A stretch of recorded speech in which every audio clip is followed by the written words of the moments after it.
Magandang umaga po sa ating lahat mga ka-TH, Luzon, Visayas at Mindanao, kung saan man po aabot ang video na ito. Samahan nyo po ako mga ka-TH. Ididecode po natin itong si treasure area site ni ka-TH. Napakaganda po, ito po yung X with dot. Pero bago po ang lahat mga ka-TH, huwag nyo pong kalimutan na mag-subscribe sa YouTube channel natin. At pindutin na rin po ang notification bell button para lagi po kayong updated. At shout out nga pala kay Dodong Vlog TV, isa po nating kasamahan sa treasure hunting dito po sa Zamboanga Peninsula. Ito pong site ni ka-TH na ito po yung sign marker niya. Napakaganda po. Ito pong X with dot. Ito po ay hidden treasure for Yamashita treasure. Ito pong X with dot, kapag ang dot ay nasa right, so ibig sabihin going left po tayo. Depende po sa distance. Pag dito naman po yung dot sa left, ibig sabihin going right po tayo. Depende din po sa distance. So titingnan po natin mga ka-TH. Ito po ay basic analysis lamang po upang matulungan natin si ka-TH sa kanyang treasure site kung saan po siya magsimula mag-digging spot. So dito po titingnan po natin kung ilang metro o ilang distansya base po sa aking handbook, treasure code book. Ito pong X with dot ay treasure in left 1 meter. Tumpak po siya ng mga ka-TH kasi nasa right po yung dot.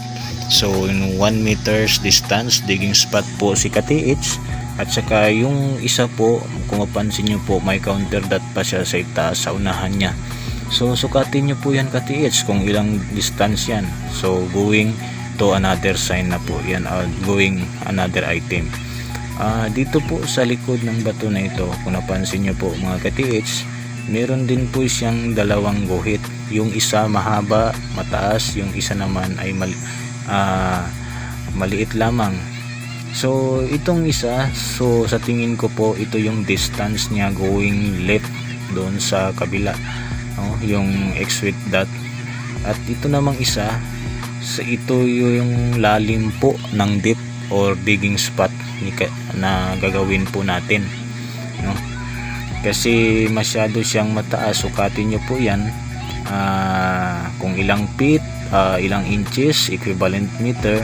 Tapos ito namang isa, yung lalim niya kung ilang inches yan, equivalent feet o equivalent meter.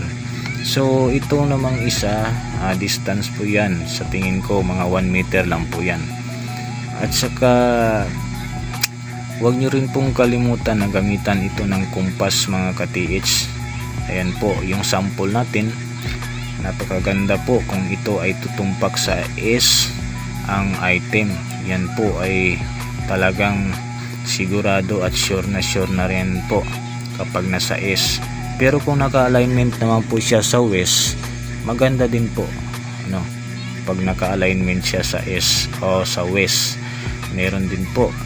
Pero tandaan po natin mga ka-TH na ito pong sign na ito ay marami po siyang ibig sabihin o ipahiwatig, kasi hindi po yan basta-basta. Minsan po ang sign na ito ay mapangling lang. So kahit naka-alignment siya na ganyan, yun pala ay nasa likuran pa rin, nasa kabila.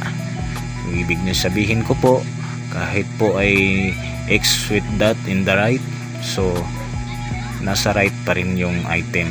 So ganyan na po mga TH. At hanggang dito lang po, huwag yung kalimutan mag-subscribe sa ating YouTube channel. Salamat.